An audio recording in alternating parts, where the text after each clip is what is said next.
আসসালামু আলাইকুম। আমি ফারজানা ফাতেমা মানিকগঞ্জ থেকে বলছি। আশা করি আপনারা সবাই ভালো আছেন, আমরাও ভালো আছি। আবারও নতুন একটি ভিডিও নিয়ে চলে আসলাম আপনাদের মাঝে। আশা করি আমার এই ভিডিওটি আপনাদের কাছে ভালো লাগবে। মা এখানে গুড় দিয়ে পানি জাল করে নিচ্ছে ভিজেনা পিঠার জন্য, আর অন্য পাশে পিঠাগুলো সাজিয়ে নিচ্ছে বড় একটা পাতিলায়। দুধ চিতই পিঠা বা ভিজাইনা পিঠা যেটাই বলি না কেন, এটা আমার অনেক পছন্দের ছিল। বিশেষ করে এটার যে ঝোল বা শিরা থাকে ওইটা আমার অনেক পছন্দের। পিঠাগুলো সাজানো হয়ে এলে আগে থেকে জাল করে রাখা গুড় দিয়ে পানি, তো সেটাই এর মধ্যে দিয়ে দিবে। এরপর আগে থেকে জাল করা ছিল দুধটা, তো সেটা একটু গরম করতে বসিয়েছে, তো এখন সেটাও ঢেলে দিবে। আর যারা এই গরম অবস্থায় পিঠা খেয়েছেন তারা বুঝবেন এটারও অন্যরকম একটা আলাদা স্বাদ আছে।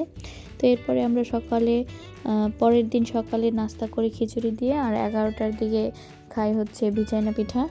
যাই হোক, এরপরে চলে আসলাম বড়ই পাড়তে কাকিদের বাড়িতে। আর ছোটবেলায় যারা গ্রামে বড় হয়েছেন শুধু তারাই জানেন এই সময় কতটা আনন্দের ছিল। বড়ই পেড়ে ভর্তা করে সবাই মিলে কাঁঠাল পাতায় ভর্তা খাওয়ার মজাই আলাদা। তবে এখন সময় বদলে গেছে, সাথে মানুষের লাইফস্টাইল বদলে গিয়েছে। এখন শহরে যারা থাকে তারাও চাইলে সহজে ভর্তা করে খেতে পারে। এখন আর আগের মতো সবাই মিলে আনন্দ হয় না, তবে কিনে এনেই ভর্তা খাওয়া যায়। আর এই তো আমি এখানে ভর্তা বানিয়ে নিচ্ছি। আর এখন ভর্তা বানানো দেখে এখন মুখে পানি চলে আসছে।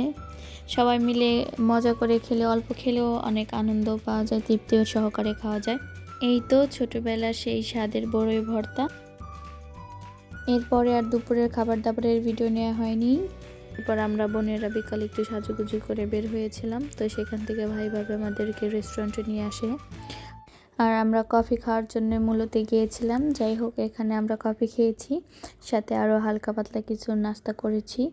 এরপরে আবার বাসায় চলে এসেছি। এই ছিল আমার সাদামাটা ভিডিও। আশা করি আপনাদের কাছে ভালো লেগেছে। ধন্যবাদ সবাইকে।